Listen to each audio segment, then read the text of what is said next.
do something bad to us, we are going to do things to you that have never been done before.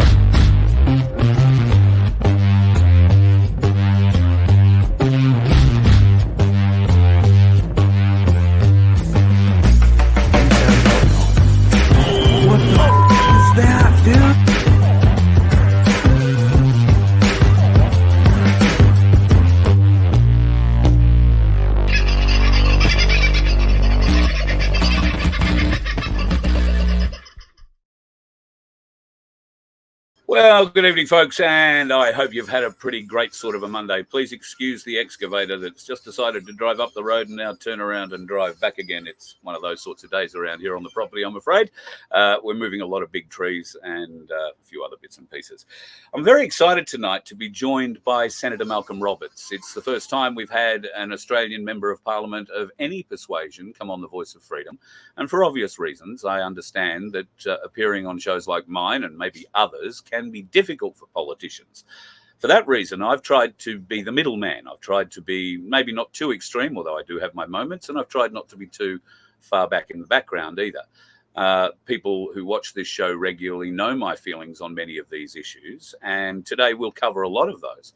But I am asking Senator Roberts on this program from a respectful position, and I hope to build a relationship with the Senator because I truly believe from what I see him doing in that place in Canberra on our behalf, as a huge effort on our behalf. And he is one of the few that is making it on our behalf. I've never been to Parliament. I've never been a parliamentarian. I've never been elected to anything. I have no idea the stresses, the pressures and the influences that come to bear, especially in a place like Parliament. So today, in the first interview that I get with Senator Malcolm Roberts, I'm planning on being respectful, and I hope you will be too. I'd like to welcome you to the Voice of Freedom. Senator Roberts, thank you for joining me. You're welcome, Carl. Thank you for inviting. And whatever you say has got very little to do with my feelings or my responses, because let's face it, we're each responsible for how we interpret others' feelings. You can insult me, carry on about me. It doesn't matter really. It's only when I give force to what you say as being real that I might be offended. But let's have a good conversation. I agree. First of all, I want to start off by asking probably what is a fairly personal question. How are you? I've been watching, and over my last 3 or 4 years, I've had some interactions with people inside Parliament House. It looks to me to be about the most toxic work environment in this nation. How are you? It must be hard to go back to the wall. I've been asked that question. Yeah, I've been asked that question so many times. There's a mixture of things. First of all, if I didn't do my daily practice of meditation in the morning for an hour and 10 minutes and then in the evening for 15 minutes, I think I'd be a lunatic. I'd be frazzled. Because I'm a pretty intense person. I'm a pretty serious person. All my life I've been in business and leading people, which means that I gathered the data, I involve people, get their views, then pull together a plan, ask people their opinions on the plan, and then away we go and we track progress. Well, none of that happens in Parliament. They contradict the data. They knowingly do not want the data. They make up stories. They use their own self-interest or looking after vested interests. It's got nothing to do with the data. That's why there are so many contradictions in what happens in Parliament. So that's extremely frustrating for me because, you're used to just making a plan and going after it, or someone else is making the plan as a government should, and then chasing them and trying to improve it. But here in Parliament, it's a matter of being opportunistic and pouncing on issues when someone slips in the government or someone slips in the opposition. It's not a way I like to operate. And the other thing about it is that I'm essentially a very, very positive person. I love humans. Humans I've just got enormous respect for. Most, not all. And so Parliament is about tearing things down and not really rebuilding and not building for future with a vision. So for me, it's a matter of really what we should be doing is coming together with a vision and then planning that for the people of Australia. And this is not about the people of Australia, the Parliament. When you were first elected and when you first went to that place, what was your expectation? were you naive? Did you expect you would be able to go in and your first term you would be able to affect change? Or what was your hopes and aspirations when you first entered? I laugh because, not at you, but because I'd had 8 years working voluntarily debunking the climate fraud. There's no such thing as human-caused climate change, other than on a regional basis when you clear a lot of land. That does affect the microclimate. But on a global basis, that our use of hydrocarbon fuels, which is extremely liberating, is not having any impact whatsoever on the climate. And so I'd been pushing that, and my first attempts were over years to push the climate science, the actual data. And I found out no one's interested. Or I found out actually a few of the people, mainly in the Liberal Nationals at the time, the fewer now, actually knew about the data or found it very helpful. But they didn't do anything. So then I started getting stuck into the corruption and exposing the corruption driving the climate fraud, Carl, and not a peep. No one's interested. And I thought, what? And then I started looking at what motivates people, what drives it. And it's all about money and control. No one in Parliament interested. So I had a fairly sceptical view of Parliament, even the few good ones in there, and I didn't have any illusions that it was about anything grand. It was just going to be hard work, nose to the grindstone, and just eat away at this thing.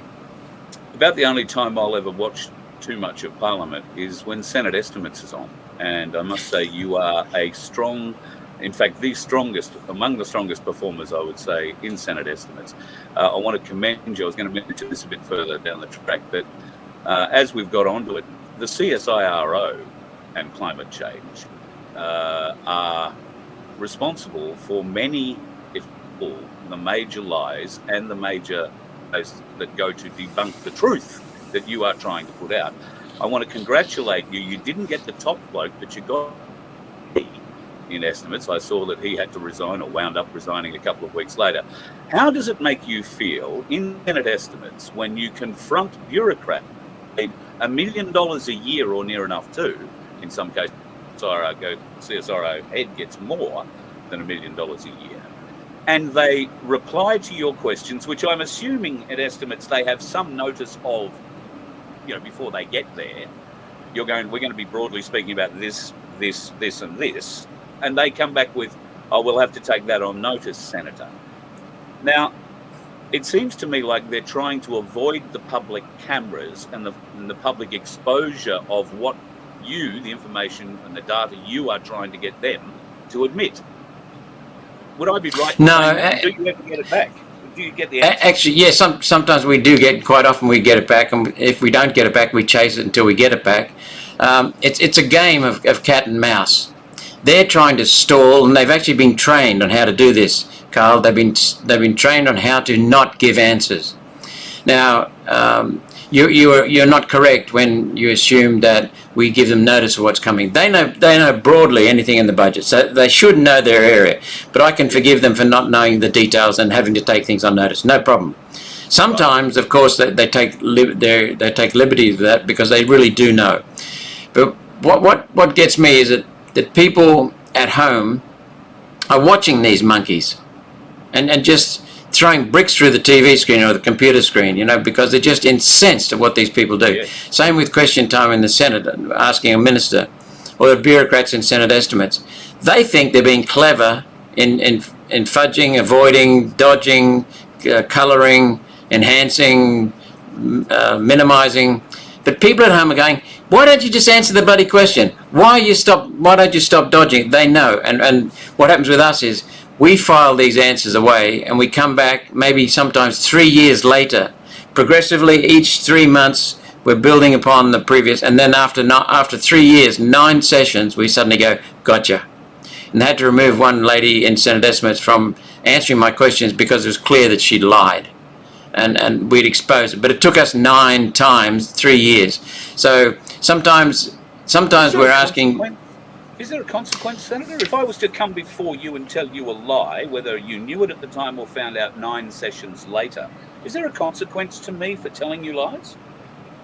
Yes, there can be consequences, Carl, but they're not strong enough and they're not consistent enough. And the bureaucrats, remember, are trained to avoid answering questions. Their job is to protect the government. That's what they see their job as. The days of having a dedicated public service dedicated to serving the people of Australia are gone. Each party in the uni party, Labor or Liberal Nationals, appoint their own bureaucrats. The heads of department are usually permanent, and the agencies are usually permanent, but they all work to protect the government. That's how they get paid, and that's how they see themselves as operating. So you look at the chief executive of the CSIRO, $1,050,000, I think he was paid a couple of years ago.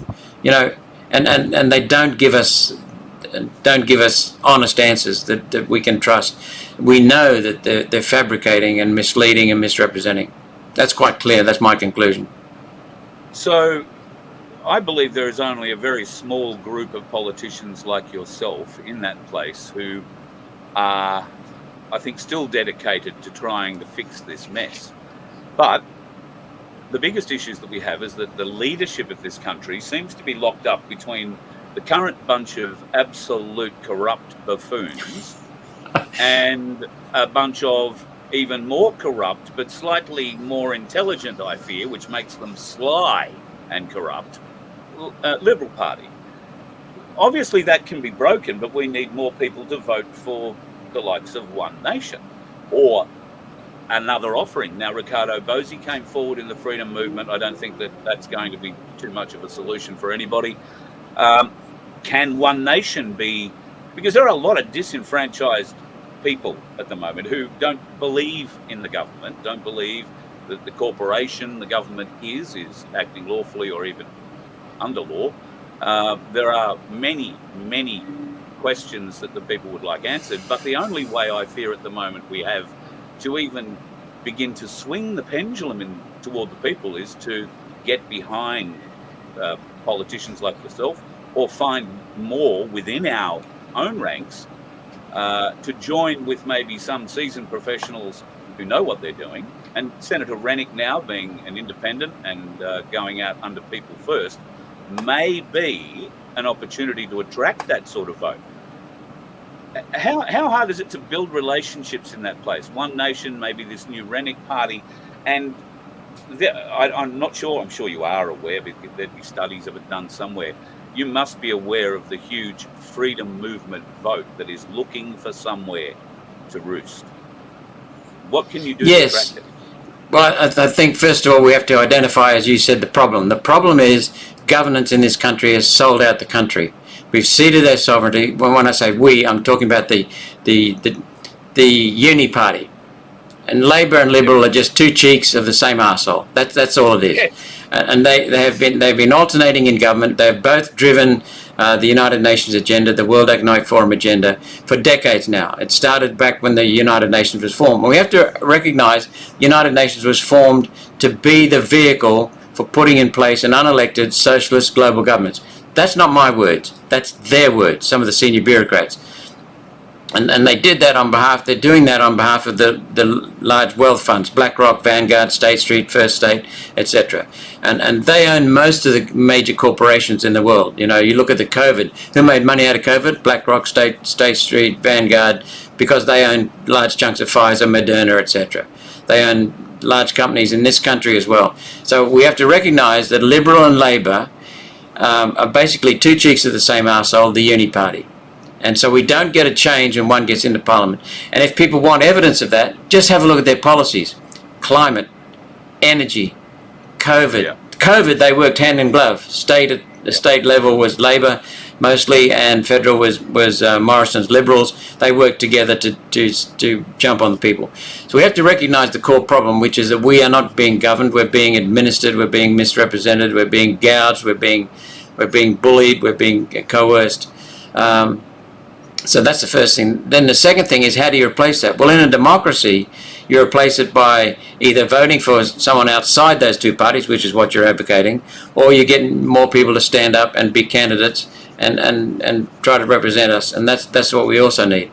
There are a few good people in Parliament. Senator Rennick is definitely one of them. I'm very happy to work with him. It's very easy to work with Jared Rennick.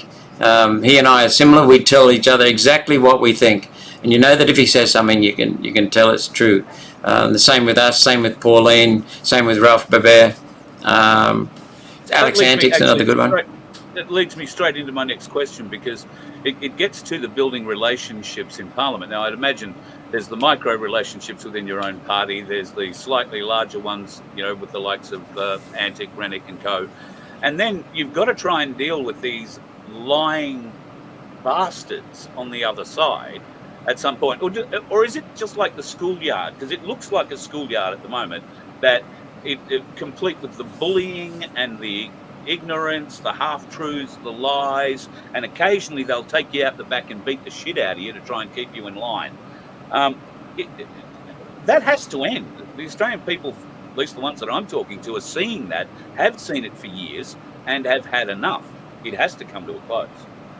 Well, I can remember getting up a couple of times, certainly once at the start of this Parliament, and expressing my disgust to the President presiding over the Senate at the behaviour of the Liberal and Labor Party during question time. It's an absolute disgrace. They seem to forget, well, they do forget that they're there to represent the people of Australia. And so any disrespect they show to someone else in the chamber is disrespect to the people of Australia. So I've made my thoughts known on that. But I think the other thing that's important is how we conduct ourselves. So I've never yelled out in Parliament. I have never interjected. I've laughed sometimes pretty hard, but because it is so damn stupid and ridiculous at times, it's hard not to. But I've never yelled at someone. I've never called them names. I believe that when you're calling someone a name, using a label, racist, Nazi, whatever that is, then what you're doing is, that's the last refuge of the ignorant, the incompetent, the dishonest, and the fearful. And so when you're actually calling someone a label, what you're saying, well, let's turn it this way. If someone calls me a name or labels me, smears me, then I say, thank you very much. If you had an argument, you would have used it, but instead of an argument, you haven't got an argument, so you're labeling me. So thank you, I win the debate. What I've recognized all along is that only twice have I referred to someone who's interjected in one of my speeches.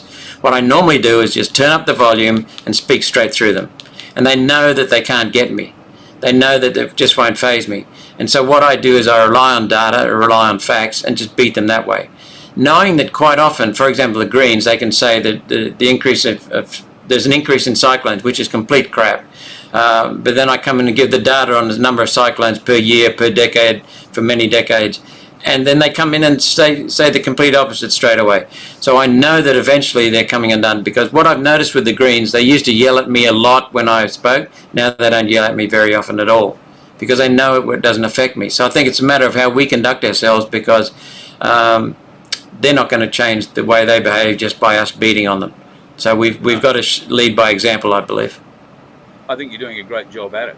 I've got a question from one of the followers here, Pete from Pinaroo. He sees the number of people coming across our borders as a bit of a problem at the moment, considering that while many of them are meant to be going to country areas, and Pete comes from Pinaroo on the South Australian-Victorian border, has property out that way, he sees the loophole that they're using. These people come to town for a week, put in a mailing redirect, and then move to the nearest city. Now, it's fast.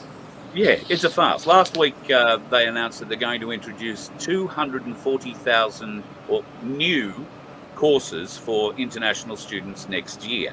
That's on top of the existing courses that have been back now running for 2 years. So we're going to expect 240,000 new arrivals for universities next year. Where are we going to house all these people?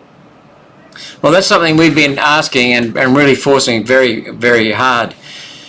Let's go back and go through the data. When John Howard came to power back in 1996, we were bringing in roughly 80,000, 70,000 net migration. In other words, if you take away the people that left and you add the people that came in, it added to Australia's population by about 70,000 people a year, 80,000 people a year. John Howard doubled that. He was the first to start pushing big migration, big immigration. And then under Morrison, I can't remember the details in between, but under Turnbull and Morrison, it got up to around about 230, 250,000. Anthony Albanese, and you'll notice, well, we'll come back to that in a minute. Anthony Albanese has had it up to 737,000 new people coming in, a net migration of 518,000. That's double the horrific figures before. So this is astounding. So when you have 530,000 518,000 net migration coming in, that needs about 200,000 homes in 1 year, Carl. It's ludicrous. You can't build it in that way, especially when you start bringing in the wrong people rather than tradies to be building houses. Start bringing in arts teachers. I mean, arts teachers, I've got nothing against them, but they're not going to contribute to the productivity of building houses in this country. So, and then you see both parties are lying about this. Both parties are pushing big immigration for a couple of reasons. One is, the number one reason they're pushing it is because we are in a per-person recession. In other words, per capita, our gross domestic product growth is negative. Now, one of the ways to get around that is to then bring in more people, which raises the gross domestic product and covers it up, so we're not in recession. What they're both trying to do is to avoid being the Prime Minister and the Treasurer when the recession word is starting to be used in this country. So we've had 5 or 6 quarters now of negative per person gross domestic product growth. We are in a per person recession, but it's covered over by a massive immigration. And then you think, well, what are they doing? Because they're bringing in so many people. We've got people in Cairns, Townsville, Rocky, Mackay, Bundaberg, Maryborough, Ipswich, Brisbane. There are people down here in Brisbane, just on the riverbank, several places, and living in one of the world's richest states, living in tents, under bridges, in caravans, in car parks, and so they don't give a damn about that.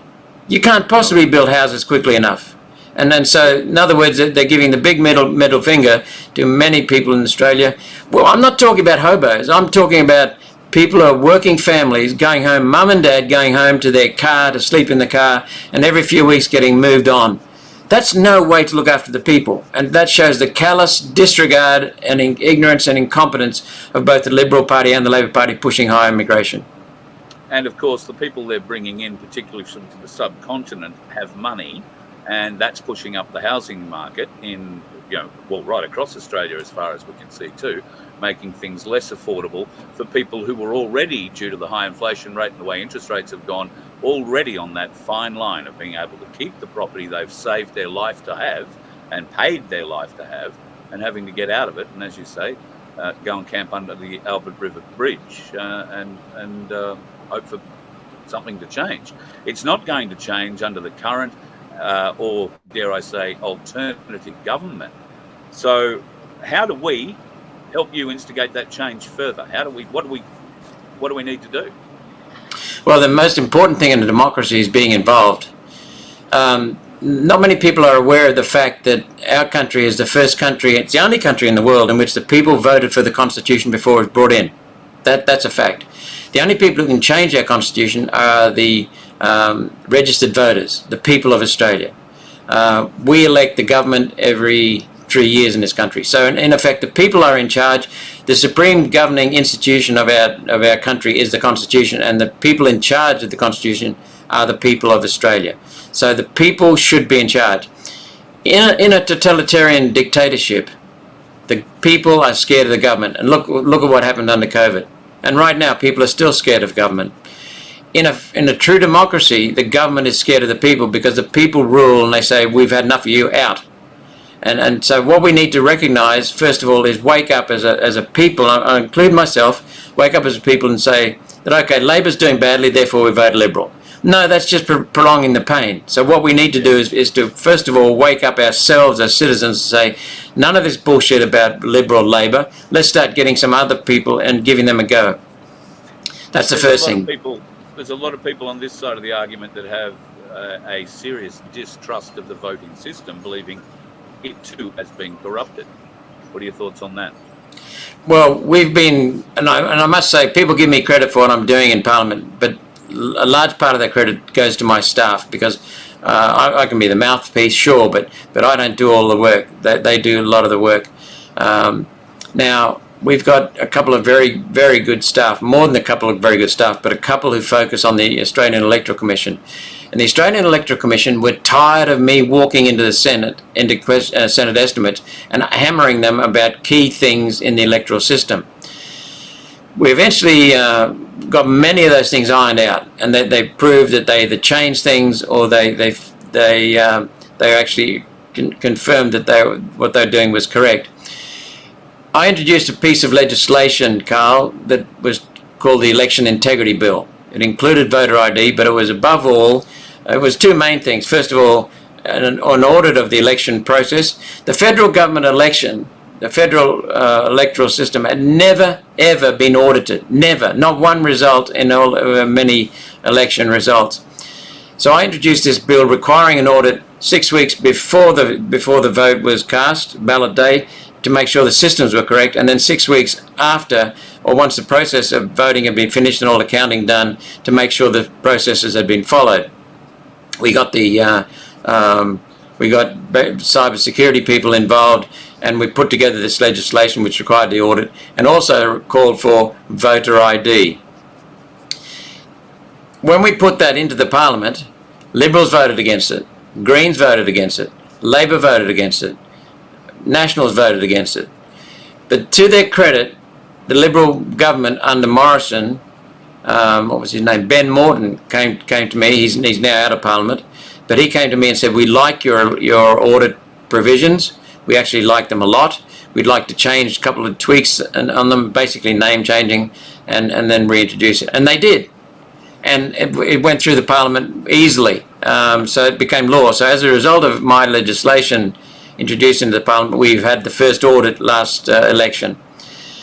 Thank you. And that'll now be all the time, every election. Is there a proviso in that bill to have someone make sure that the Governor General signs the election writ in the right place and just doesn't witness it in future?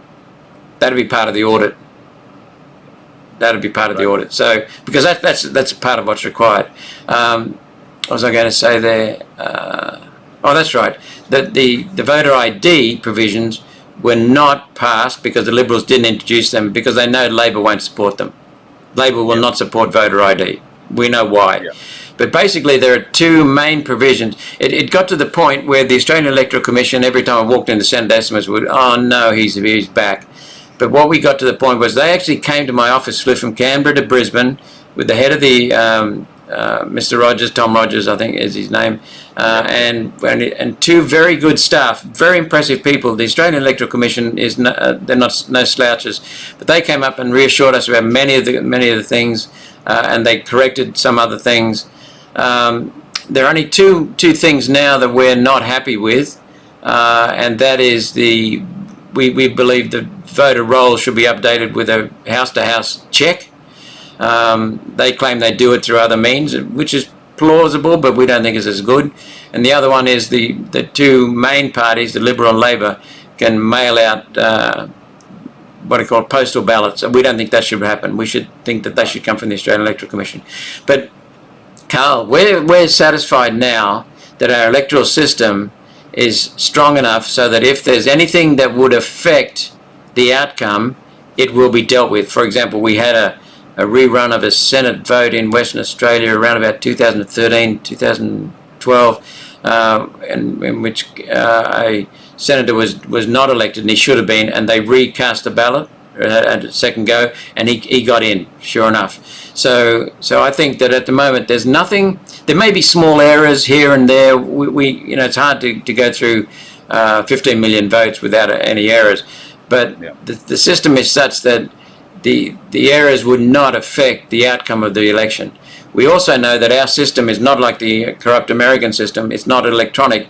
It's paper-based, so you can put a chain of custody on it, and that's pretty well done. The only thing electronic in our system is that Senate counting of preferences, which would be impossible by humans to do it. So that's where we've just got to make sure that the algorithms are correct, and that's done in the audit before the Senate, before the Senate election. So we're very confident that Senate that both House of Parliament in the federal Parliament are properly elected. Senator, you and I, as the crow flies, don't live too far apart. This part of the area of the world that I'm in, the scenic rim area, if you like, of southeast Queensland, has been known for a fire ant problem. Now, local councils, particularly the Scenic Rim Council in this instance, has decided they're going to aerial spray properties without the property owner's authorisation, or in fact any way that the property owner can appeal the decision to aerial spray their property. Now, research has shown that properties that have been sprayed in the past using the chemicals that the councils state they are going to use have resulted in stillbirths and deformed births, both animal and human. Anything that was pregnant under that spray at the time delivered a deformed or dead baby. They don't bother avoiding water catchment areas. They don't bother discriminating over dwellings that might be on the property. They spray absolutely everything and admit that what they're using can cause cancer. How can it be right, Senator, that properties like this one has absolutely no recourse? We've got lambs everywhere, we've got baby goats everywhere, we've got baby geese everywhere, chickens, 7 dams, 3 creeks, we've got orchards, all sorts of things, and all of this is going to be sprayed with a toxic chemical without anybody on the property able to do anything about it. It's not right. It's completely wrong. We were up at Sanford. I've been involved at Boona, been involved in Gatton. It's a state government responsibility, so all I can do is bring pressure to bear politically and through my social media and through my speeches in the Senate. But it is completely wrong. And let's face it, Carl, the fire ant, there are 2 forms of fire ant attack. One is, or attack of fire ants, one is eradication and the other one is containment. Well, mate, if you're pushing containment, and I know you're not, then how do you explain the fire ants in northern New South Wales that came originally from Brisbane area? It's not, they're not being contained and they're not being eradicated. They're growing in numbers. Now they've got more sophisticated equipment that they can distribute the chemicals, the toxins from the insecticides from drones, which make it far more targeted.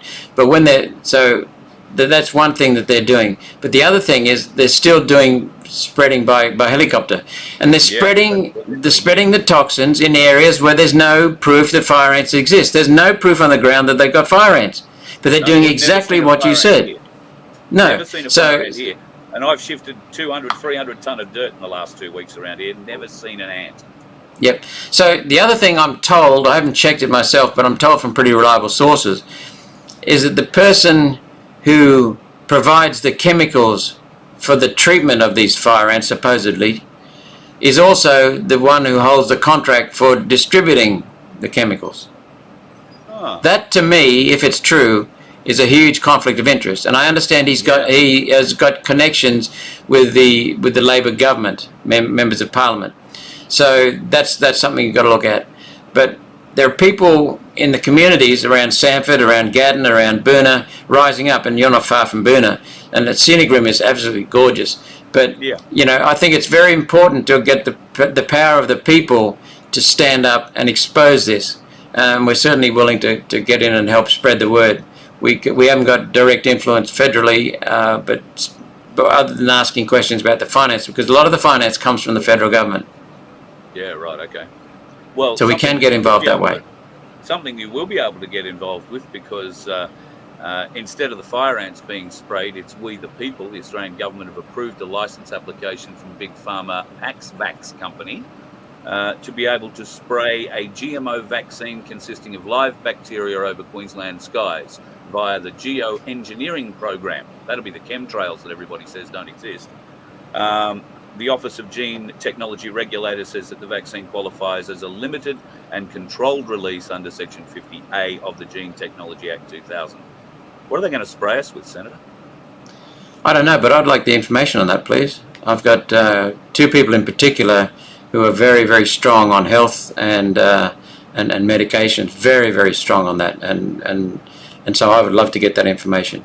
But I've heard rumours of this. Yeah, just send it to our office. You've already got the contact details. There are some rumours going around about those kinds of things, but at the moment they're only internet rumours. But if it's real, we'll certainly chase it. See, the other thing we've been chasing and starting to get some traction on now with an inquiry in the Senate is the PFAS and PFOS chemicals, the forever chemicals. that were imported from Americans. We have been involved in this since about 2016, just pushing this. And slowly but surely, we've ground away at the Department of Defense, which has been using this on Air Force and Army bases and polluting the underground water, polluting the surface streams with toxic chemicals. They're called forever chemicals because they don't break down. And they're toxins, cancerous. We've now got an inquiry in the Senate. Another senator moved that. But we've been doing the work. My office has been doing the work on pushing that. And we got an independent investigator. No, he wasn't called an investigator, but he was in charge with going out and listening to people, and he spent a lot of time in my office listening. So I think he did a pretty good job. But we're starting to get some traction now. When you start seeing things like this, there are two possible things that could be happening. One is they're serious about doing a good job and cleaning it up. I don't believe that yet. The second one is they're trying to put on a show to make it look like they're genuine, but they're not interested. I've been saying all along, these chemicals were produced by multinational companies like DuPont, 3M, and there's another one in the States. They've been proven in lawsuits, in court cases, to have done damage, to be mismanaged.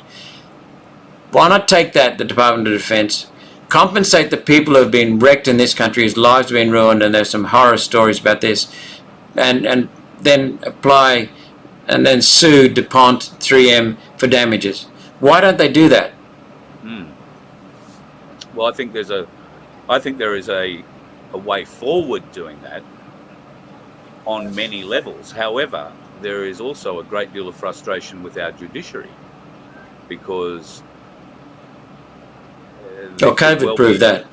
Yeah, there's indications that the judiciary have been corrupted as well. So even a well-brought case with facts well presented by a big, well-paid is not going to win the day because of the ramifications of that win going forward and the doors it might open. Or am I just imagining that? No, you asked me a question a little while ago. It might be time to go back to that because I only gave half the answer. And that is, how do we get our country back on track? That is, how do we restore our democracy? We do that by voting for someone other than Liberal, Labor, Uni Party. Give someone else a go. The second way to do it is to get citizens more involved. When most Australians are switched off and they're not involved. I used to be that way. I just trusted the Liberal Party would form good government, and this is many, many years ago. I haven't believed this now for a couple of decades, but that's what I used to do. And then I found out about the climate fraud, and I'm lucky on the climate fraud because I'm educated on carbon dioxide and atmospheric gases, and I knew it was complete bullshit. But I went and got the data first. That's the first thing a citizen needs to do: get the data, and then I presented that, etc. And I've taken you through that. What I think we need to do is get more involved in politics. Politicians are supposed to serve the people. That's the first thing. So that means the people are the boss. So they pay my wages. I work for them. They don't work for me. So I think the people of Australia need to wake up to that very fact and start holding politicians accountable.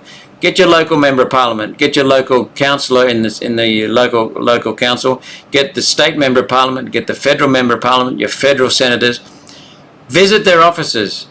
Turn up there and say, "I want to meet with so and so." If they can't do that fairly often, and because then they recognise that you're determined. If you can't get that, then telephone them. Just call them and be determined to speak to them. Be polite. Be personable. But respectful, but get their attention and have words to them, and remind them that they work for you, and then write to them in paper, not on email, in paper. The last one, which is very minimal effect, is emailing. So hold them accountable, and you get enough people to chase them, they soon change. Well, not soon, they change. Accountability is something we've always struggled with our elected politicians. Writing to them, I think, is a great, as you say, putting pen to paper is a much better idea than going with email. I don't know about you, Malcolm. I watched games and I found that shaming people publicly tended to have a dramatic effect on them as well. If people felt that the member they maybe put a vote in for last time had not acted in their interests, maybe they could put in shame of that person, that they're not the person that they portrayed themselves to be last election time where they stood for the vote. because I'll be honest, I'm ashamed of our Australian everybody and the way the whole thing works. I'm not ashamed of you as such, but I'm ashamed of the shambles that it has become. And I'm only one person, and while I might have a few people that watch and follow, we are only a few people. And like you say, we have to motivate a nation. Now, One Nation is doing that using comedy and your One Nation cartoon series. I noticed, Malcolm, you don't appear in it a great deal. I'm waiting for you to pop out behind, from one of the background sceneries with one of those big rubber blow-up hammers you get at the Ekka show. And when Albanese says something stupid, you hit him in the head and there's a little clown horn behind it, sort of thing. That is a great way of reaching the people. But is it only the converted people you're reaching, or is it prying the eyes open of the unawakened? I think it is certainly appealing to the people who are our supporters as it is, or the people who are awake. But I think it is also prying open the eyes, and it's also appealing to a younger demographic.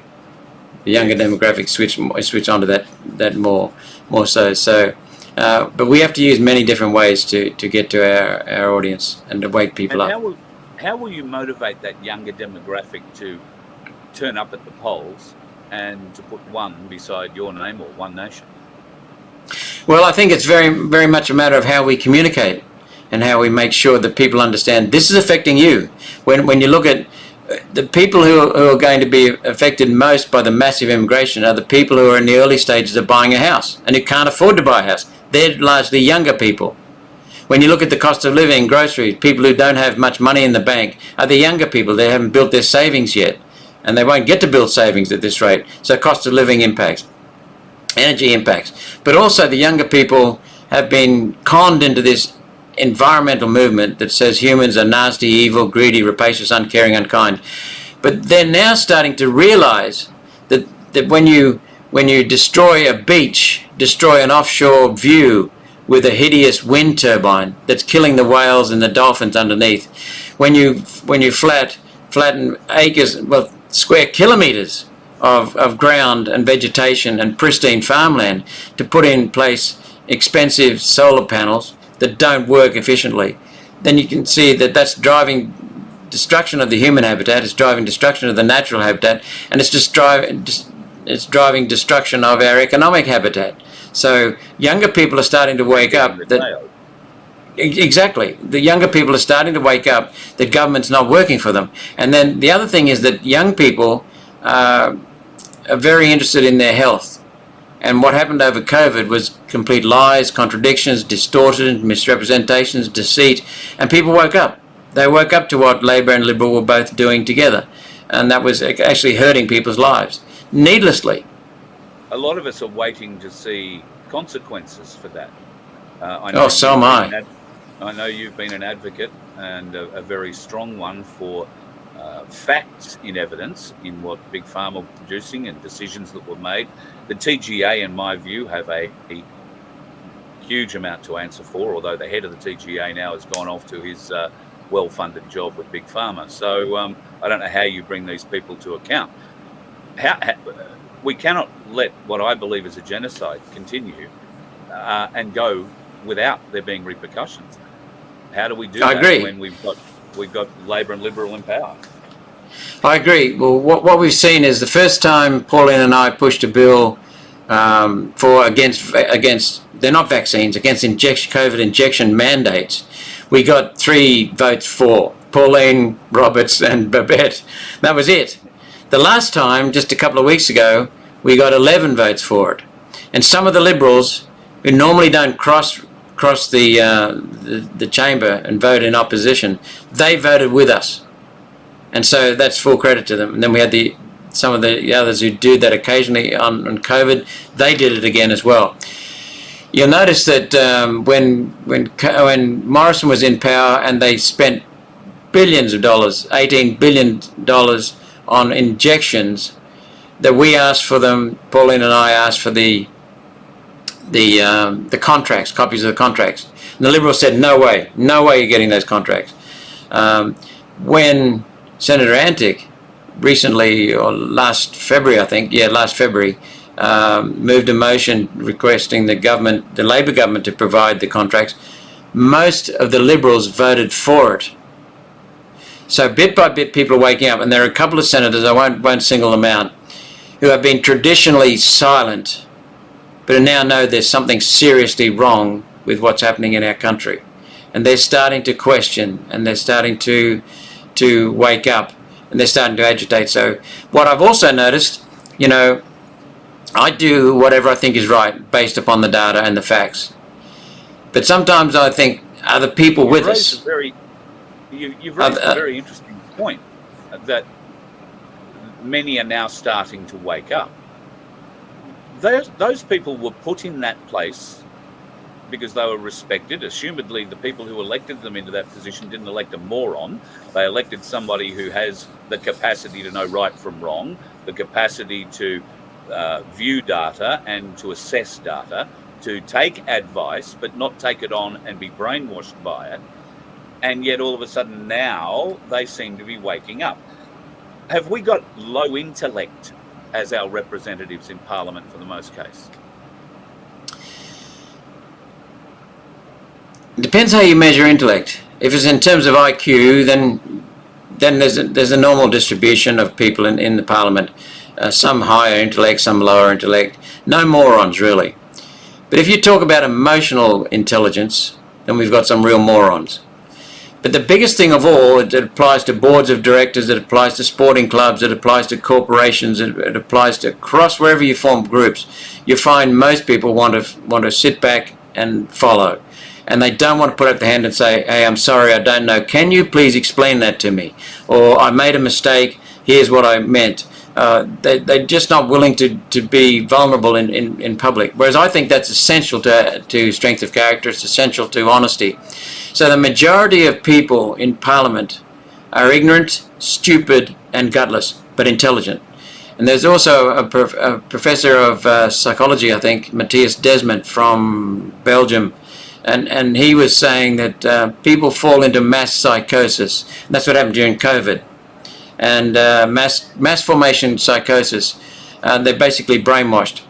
And he said, and who was the interviewer now? I can't remember the interviewer. It was a decent podcast. I rarely listen to podcasts, but he said, is there any correlation with intelligence? And he said, none whatsoever.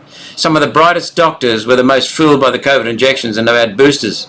You know, so he said it's got nothing to do with intelligence. It's got everything to do with how willing you are to inquire, ask questions, and stand up and said, I'm not having that stuff stuck in my arm. Go to hell. And they start calling you names and labels and what do they call you?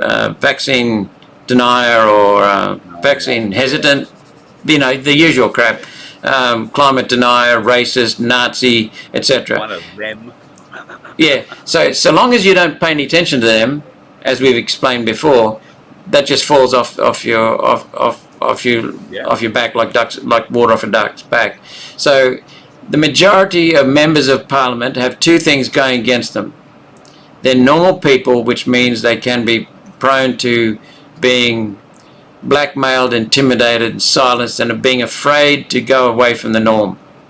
The other thing is that a member of Parliament, if he goes against his party, he or she will miss out on pre-selection. Rennick, what's his name? Eric Abetz, Connie Fierravanti Wells. Oh, Labor Party, very strong. Yes.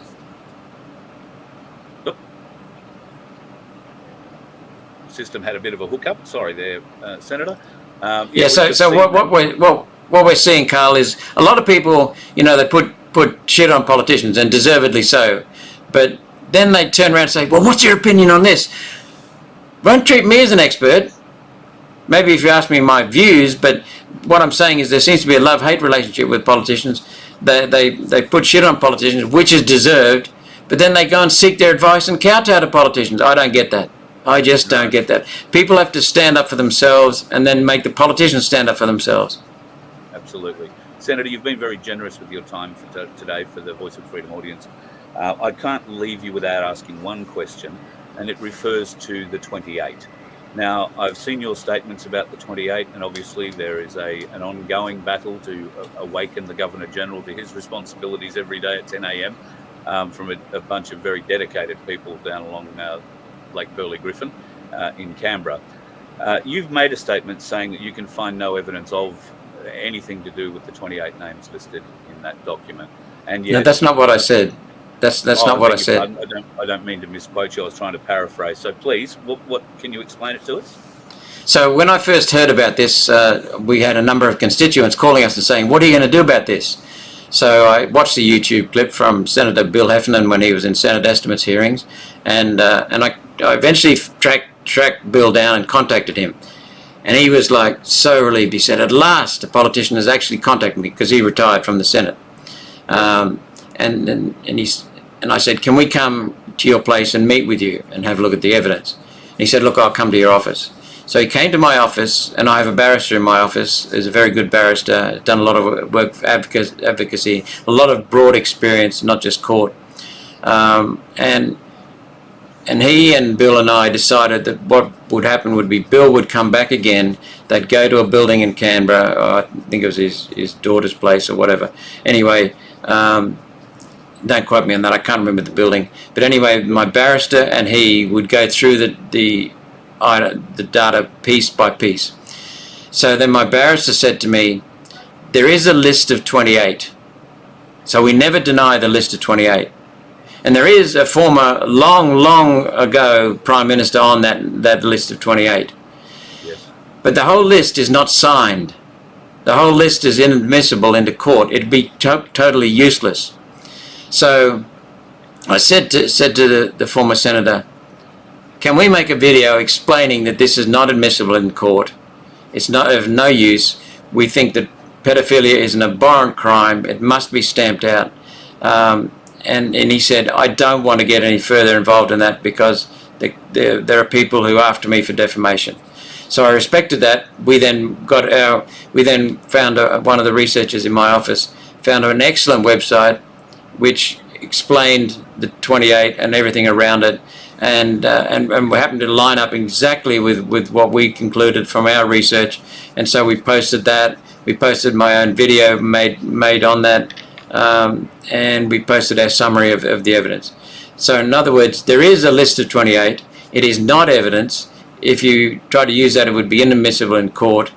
The Wood Royal Commission was not a federal royal commission, it was a New South Wales State Royal Commission. There is no suppression order banning the publication of some of this stuff. But here's what we did. Because that material was no use to us, what I did was I contacted the Attorney General, Mark Dreyfus, the current Attorney General. Remember they put up a bill recently, the National Anti-Corruption Commission, right? That's now in place. We've got a federal ICAC, the NAC it's called. And I said to the Attorney General, what I would like is for that to be extended from not just politicians, but extended to senior bureaucrats, senior judges, and senior members of the police force, the Australian Federal Police. And the Attorney General, to his credit, said, "We're not going to do that with the NAC. We're not going to extend the NAC, but we're going to come up with a separate anti-corruption commission for the judges, the bureaucrats, and the police." So I recently asked a federal member of parliament in the Labor Party, and her response to me was consistent with what Dreyfus said. So I believe they're genuine in doing that. But pedophilia, let's make it very, very clear, pedophilia is the worst crime possible. It's worse than murder, in my opinion, because the person who is victim of a pedophile has to live with that for the rest of their lives. It is hideous crime. And so we have to stamp it out, but we have to get hard evidence before we can actually make accusations and hold people accountable. Would there be advantage? Sorry, you're breaking up.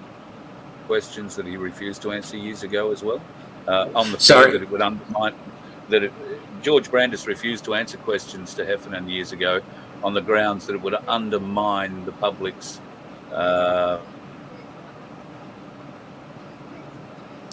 You're breaking up. A lot about this. I don't know. We'd have to ask Brandis about that, and Brandis has already probably given his answer in terms of what you just said. I think you're correct from that YouTube clip. Bugger. I'm sorry, Senator. It looks like the internet fairies are having a bit of a hard time with me today. I can hear you now. Oh, very good. I'm yeah. just saying, so you'd have to ask Brandis. You'd have to ask Brandis himself. And then I think wasn't he the one who was giving answers to Bill Heffernan in Senate estimates? Okay, so I think he's already given you the answer. So, and Brandis was the Attorney General, I think. Yes, and his answer was that it would undermine the judiciary. You've broken up again. So, I don't know. When we'll see what happens in the future. I think, yes, you're breaking up. Could you repeat what Brandis said again? Because I think there's a bloody easy answer to what he said. He said it would undermine the judiciary and the parliament in the minds of the people of Australia. Complete crap. I disagree completely with that, because if you've got these doubts about the judiciary, the senior judges, the politicians, then while ever there are people doubting them, then you've got problems. But if you have an open inquiry and resolve it and put the facts on the table, the judges, the politicians, the bureaucrats, the police are either guilty or innocent. And if they're innocent, that ends all the uncertainty. If they're guilty, that also ends the uncertainty. If there's nothing to hide, put it out in the open. But you've got to have evidence. You can't smear people without the evidence. No, 100%. Senator, thank you. I didn't expect to get this much time with you today. Thank you very much for the time that you've given me. And I hope that we can do this one day again soon. In fact, I'd love the opportunity, if you happen to be speaking to him, Senator Rennick, at some stage, to have a talk about his future. I know that, well, he suppose he'll be in effect in opposition to you next time round for a Senate seat, but you two work very effectively together, and I hope that continues. The relationships that you're building in that place, I think, are important for all Australians, and I wish you the best going forward. Thank you very much. I just want to comment that in the last election in which I participated in 2019, we had 2 Liberals elected in the Senate for Queensland, a Labor person of the 6. Then I came in 4th, Rennick came in 5th, and then there was a toss-up between the Greens and the last Labor candidate, and the Greens got in. So there's nothing to say we can't replicate that with 2 Liberals, 1 Labor, myself and Rennick, Jared, and either a Greens or a Labor. I would actually prefer a second Labor to a Greens. The Greens are the most inhuman force in this country. I would agree. And with the Queensland state election coming up in October, could One Nation play a much larger role on the ground at a state level here this time round? Some of the feedback we're getting from our candidates indicates yes, definitely. We could have many more MPs in state parliament. And that would be wonderful. We can't get to the point where we can form government, but we can get to the point where we have the power of a crossbench, because there's no upper house in Queensland, so the government has complete power. But if we had a minority government with Liberals in a majority, not in a majority, but Liberals in the Liberals with more seats than Labor, so the Liberals formed the government, but they had to form it with a rump from the minor parties, including One Nation. Then we would be able to not form government, but we'd be able to stop bad government. We'd be able to put the brakes on the bastards. So it's important that people vote One Nation number 1, and then allocate their preferences after that. One final question. What do you think Don Chipp would think of politics today? I suspect it's not much different, other than it's more out in the open as to how these bastards in the Liberal Labor Uni Party are pushing the World Economic Forum and the United Nations. I think back when Don Chipp was in Parliament, he was a member of the Liberal Party, remember? It was only a few people called the shots. Now more and more people are realising our government has been our sovereignty has been ceded, and our democracy has been compromised, and our governance is atrocious. I think Don Chipp would be horrified, but I suspect that he didn't really know what was going on back then. They were still calling the shots. Our country has been a pusher of the World Economic Forum since its inception in '71, and the United Nations since its inception in 1944. And Don Chipp wouldn't have been so open about that, but he wouldn't be surprised. Well, that's a conversation I would love to spend another hour on you with at another stage. I really would. Thank you very much for the time you've given me today. You're welcome, and keep going. We need independent people's media.